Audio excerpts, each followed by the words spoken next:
ओम शांति। 30 जुलाई 2024 की साकार मुरली से होमवर्क।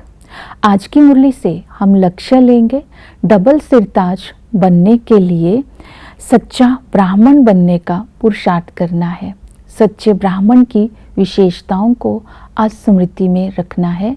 सच्चा ब्राह्मण उसे कहते हैं जो निरंतर बाप की याद में रहे। बाप की याद में रहने के लिए हमें आत्म अभिमानी और परमात्म अभिमानी बनकर रूहानी संबंधों का अनुभव करना है। आत्म अभिमानी बनने के लिए आज ये स्मृति में रखना है, मैं अकाल मूर्त आत्मा हूँ। ये शरीर चैतन्य तखत है। इस तखत का अर्थात शरीर को तो खल्लास हो ही जाना है। मैं अकाल मूर्त आत्मा प्योर भी बनती हूँ और इम्प्योर भी बनती हूँ। परमात्मा अभिमानी बनने के लिए परमात्मा को भी स्मृति में रखना है। वो भी अकाल मूर्त है, लेकिन उनको अपना तखत नहीं है। वो पतित पावन है, ज्ञान का सागर है, सुख शांति का सागर है, दुख हरता सुख करता है।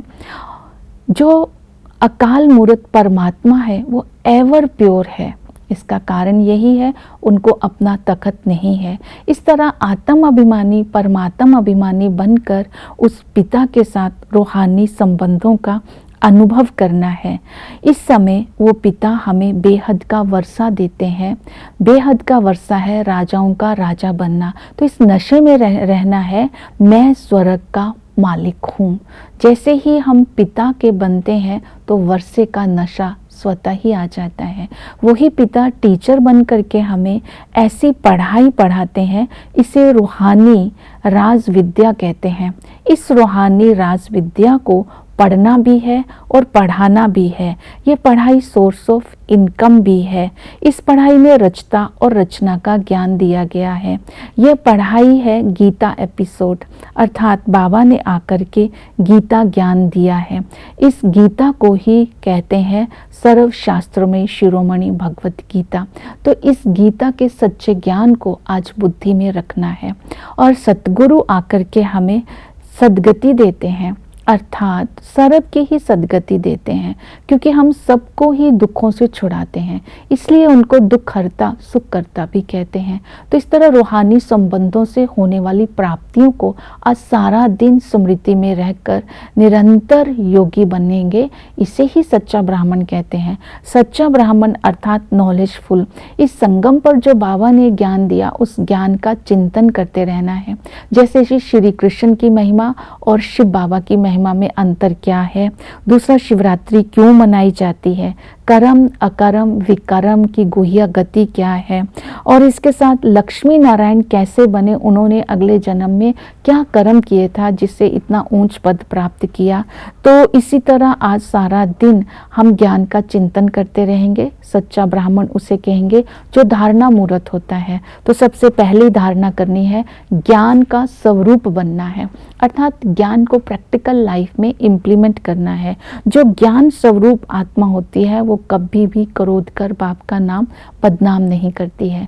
जो ज्ञान स्वरूप आत्मा होती है उसका हर संकल्प हर कर्म सदा ही श्रेष्ठ होता है। तो ये अपने अंदर आज धारणा करनी है। और ज्ञान स्वरूप जो आत्मा होती है वो सदा ही खुश रहती है, क्योंकि वो सदा ही नई दुनिया की स्मृति में रहती है कि नई दुनिया में एक धर्म होता है, वहाँ वाइसलेस दुनिया होती है, हेल्थ वेल्थ हैप्पीनेस होती है, वहाँ पवित्र धर्म होता है, पवित्र कर्म होते हैं, वहाँ की दुनिया में लक्ष्मी नारायण का राज्य होता है। तो इस तरह सुख शांति को स्मृति में रख करके नई दुनिया को रख करके खुशी में रहना है। जो ज्ञान स्वरूप आत्मा है वो सदा खुश इसलिए रहती है क्योंकि वो इस जन्म को स्मृति में रखती है कि हम ही ब्रह्मा मुखवंशावली ब्राह्मण हैं, हम ही बाबा के बच्चे हैं, वर्षे के अधिकारी हैं।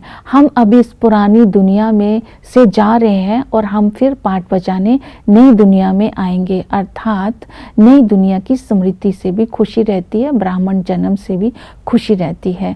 जो सच्चा ब्राह्मण होगा वो सदा ही नॉलेजफुल बनकर कर्मों की गुह्य गति को स्मृति में रख श्रेष्ठ कर्म करेगा, क्योंकि बाबा ने बताया सतयुग में हर कर्म अकर्म होता है और कलयुग में हर कर्म विकर्म होता है। और संगम पर बाबा हमें ज्ञान दे करके श्रेष्ठ कर्म की प्रारब्ध बनाने की शिक्षा देते हैं। तो इस तरह कर्म अकर्म विकर्म की गुह्य गति को बुद्धि में रखना है। जो सच्चा ब्राह्मण होता है वो सदा ही सर्विस में बिजी रहता है। तो हमें आज सारा दिन स्मृति में रखना है, ये पुरुषोत्तम संगम युग है, तो हमें सर्व का कल्याण करने की सेवा करनी है। और इस तरह आज सच्चे ब्राह्मण की विशेषताएं, आत्म स्मृति का तिलक लगा के रखना है, सर्विस में रहना है, पवित्रता की धारणा करनी है, बाप की याद में रहना है, ज्ञान का चिंतन करना है, पवित्र दृष्टि और पवित्र कर्म पर ये जनेऊ सदा पहन कर रखना है। तब हम भविष्य में डबल सिरताज बन सकते हैं। ओम शांति।